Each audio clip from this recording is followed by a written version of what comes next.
That's why it's called World War III. Because there's a whole motherfucking war going on right now. And they ain't telling us shit. We don't even know whose side is what. Whole war going on. Fortunately for us, it's simple.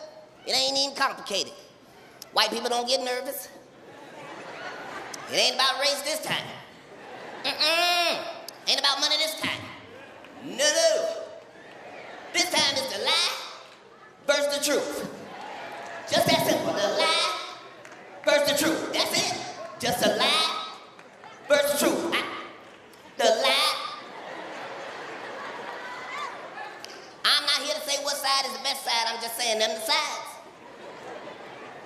Watch this. Let's get into this now, because everyone wants to hear what's been going on. You disappeared for a while. People were saying, "Where's Dave? Where's Dave Chappelle? Where's he going?" And then it turns out you took a trip to Africa. Is that true?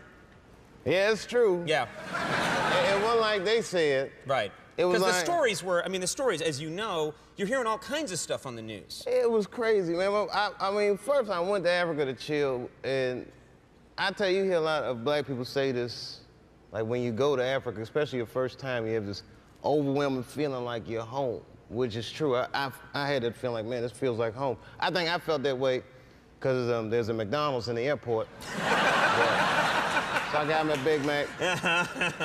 But then it was like, it just got out of control. Like I was in Africa, and next thing I know, I started hearing all the stories like comedian Dave Chappelle's in a mental institution in South Africa. And I was like, man, I must be losing my mind. Yeah. Because I thought this was the beach. Yeah.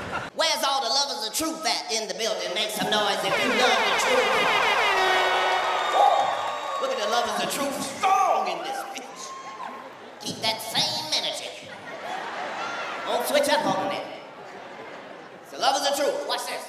Where's all the liars in the building? Make some noise, liars. Yeah. Look at the lovers of truth. What? I didn't think they would tell the truth. Liars do what the fuck they want to do. But just understand, it's two sides. You always gotta have a proper respect for your ops. One of these sides don't respect the ops. The lovers of truth, they don't give a fuck about the lie. And they will tell you, bitch, this is the truth right here. I don't give a fuck.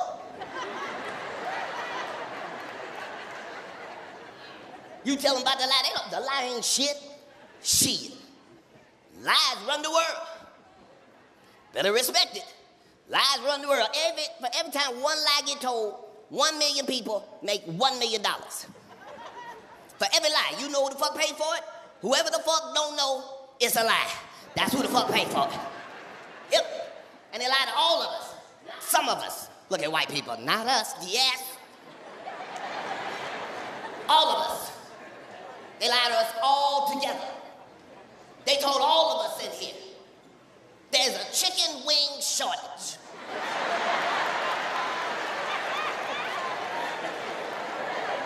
Look at people of all races and religions, genders and creeds, all agreeing. They damn sure did say that. They told all of us, it's a chicken wing shortage. And no matter how much we all love chicken, we didn't riot in the streets. We didn't burn burger places down. We just believed them. But liars always leave a clue. They think they smarter than them is. They say it to all of us, there is a chicken wing shortage. Did you notice they did not say it was a shortage of chickens?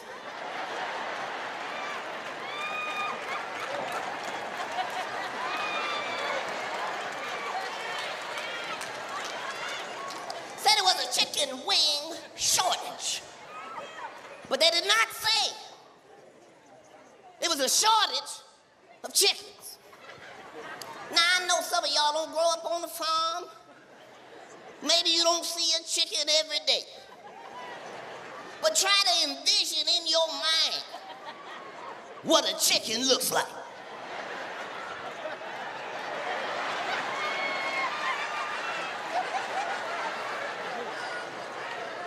Here's the thing. The conversation everyone seems to be having is, do we live in bubbles? Do we live in a space where we are unable to understand or acknowledge the fact that there are people out there in the world who have views that are very different to us? But the truth is, I think it's more about the bubbles coming together. And so that is me hearing your view and you hearing my view, which is not something that commonly happens. And hearing them and seeing them collide is something that doesn't seem to happen, especially in a manner that's not hateful, in a manner that's not vitriolic. And I think for myself, the question I ask is, how do you then get a conversation started? How do you get it moving? It seems fruitless to some, but I go, well, the other alternative is to stay in those bubbles that you talk about, so why not have a conversation? Let's see where it goes. Can you bring people together? Here's the thing, I think nothing happens overnight. I think the effects of any interview or any conversation are not things that are immediately apparent. I also don't think that it's something that will automatically change everybody's minds. What I do acknowledge, though, is there may be people who have never tuned into my show who will tune in to see a person who represents them or their views on my show. And maybe in a moment, they will see or hear a point of view from my side that they've never considered because they've never heard it. And maybe vice versa, to hear that from a conservative person and hear them say that this is my point of view. That interview's created quite a stir, including a headline saying that Trevor Noah finally fills Jon Stewart's shoes. Is that a compliment or an insult? You know what, I understand the sentiment behind it, but the truth is, Jon Stewart left an amazing legacy. It's a legacy that we still feel today. You know, he was a person that came in and created, for all intents and purposes, a genre that has been duplicated all over the world. I want you to admit that there is such a thing as white privilege. That's all I want. I knew you were going. But I've come to realize that my purpose is not to fill his shoes. My purpose is to create my own shoes in the shoe factory that he bequeathed to me. Nice shoes. Thank you very much. It's interesting, though, because he really made a name for himself in the mainstream by taking on Fox News, another conservative commentator, as a blowhard, and now you're creating such a stir with this. So is that the role of comedians these days? It seems to have changed. I don't think it's changed at all. When you think about the role of comedians and stand-ups, essentially what comedians have always been is people who are outsiders looking in and saying, that's ridiculous, how is that normal, how do you hold those views, this is the logical flaw within what you are saying.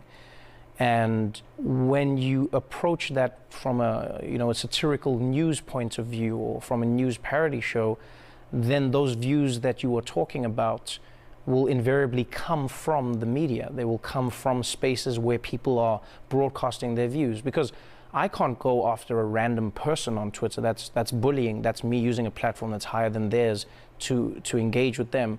But if there is someone who's getting millions and millions of views who shares that, you now have an opportunity to engage in a discussion and to try and break down the flaws that you believe to be there in somebody else's argument using comedy. And that's really what comedy is. You grew up in racist hell of apartheid South Africa, and now you're in America as it's all a different version of racism is getting stirred up. How different is it? The biggest differences I feel are that I grew up at the end of an era. I grew up during the final years of apartheid. And I think the biggest difference in the US that I feel is because there is an inverse relationship in terms of the majority versus the minority. In South Africa, black people are the majority. And so it is a lot easier for a nation to reckon with its past. It's a lot easier for a nation to dictate how it feels people should talk about these things. We had the Truth and Reconciliation Commission in South Africa, which was important because it was a place and a time when South Africans had to sit down, watch their television screens every single night and hear about how a government had oppressed and murdered and segregated an entire swath of a nation. You want Americans to have that kind of conversation? It would be amazing, wouldn't it? I think a Truth and Reconciliation Commission in America would be amazing. There are still people in America who don't think slavery was as bad as people make it out to be. There are people who say, was it that bad? At least they had food. At least they knew they had a job. And you're like, is that a job if there's no payment involved? you know, and to have people question that, to have people question the origins of a country. Whenever I hear people saying the phrase, they go, "That's not what America was founded on." I go, but that's not really true. You can say that's not what America aspires to, and that is really beautiful to have aspirations, but you cannot deny that the very foundations of the United States of America are based on segregating and oppressing and a racism that has gone through time. And once you acknowledge that, I feel like you have a better chance to aspire to step out of it. Going to talk about your book. One of the things that we really need as people, especially South Africans or South Africans, is that we need to focus on supporting one another. You know, as a nation, as a people, we need to focus on supporting one another. We can be blaming apartheid ever. You know, apartheid has passed. It's more than 30 years today. Almost more than 35 years. You know, they have the BEE movement. But even though there are BEE movements, let's start educating our people on how to go into different ways of generating revenue, making money, you know, with everybody most into farming. You know, farming is not easy. You know, it can go into technology, go into infrastructures, go into mining, go into logistics. You know, there are fields, there are a lot of ways. There are a lot of ways that we can generate money as a country. You know, we could go into those. You know, there are a lot of ways. You know, keep focused on the past. If you keep dwelling on the past, it'll be difficult for you to see the potential of the future, right? And not only see the potential of the future of it, but to be able to walk into it, to be able to achieve the goals of it, it'll be very difficult. So building on the past isn't something that I would say it is a good thing to do. You know, when the punch was bad, apartheid was bad. Apartheid was a bad error, drastically bad. And a lot of people, so far for me, people lost their lives and they were, but us dwelling on it won't help us as a country, as a people. You know, we need to start moving forward, you know. Start seeing that there are other things we can do to benefit ourselves as people, as a nation, you know, as a country. You know, South Africa is a very, very great country. How can we work collectively as people? You know, people say that white people own 70% of the land, but is that really true? Because we know the majority of the lands in South Africa is owned by the government, the state. You know, and not only that,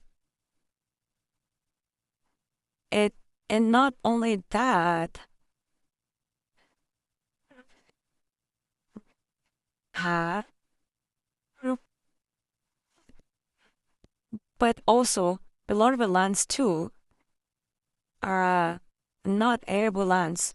So people say,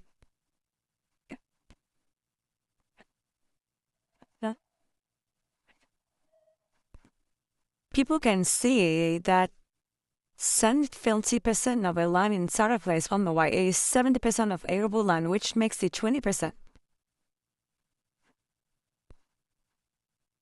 You know, which makes it 20%. It is not that 7% of the land is owned by whites, and a lot of those lands are in lands that is easy to farm. You know, a lot of the lands are difficult.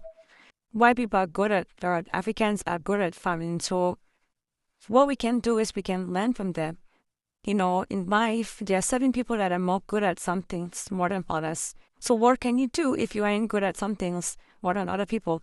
the best way to go about it is to learn from them, pair with white people like, hey, we have this come together. I don't want to own the farm, but let's work together, teach him, so that every time we quit like you, pair together, work together, come up with innovative ideas on how to better increase the yield and the output of it, And also will not only see family as one source of income, the other source of income they can go into finance, can go into bonds, stocks, and the rest. There are really a lot of ways to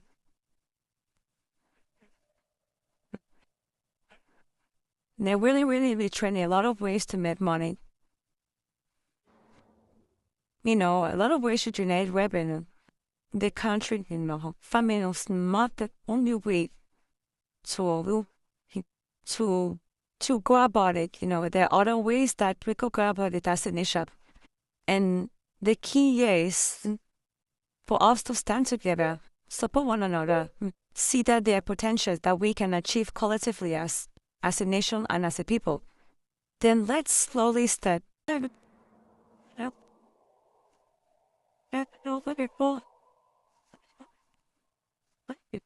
Let's slowly start going after those potentials. Thank you. Thank you. And thank you.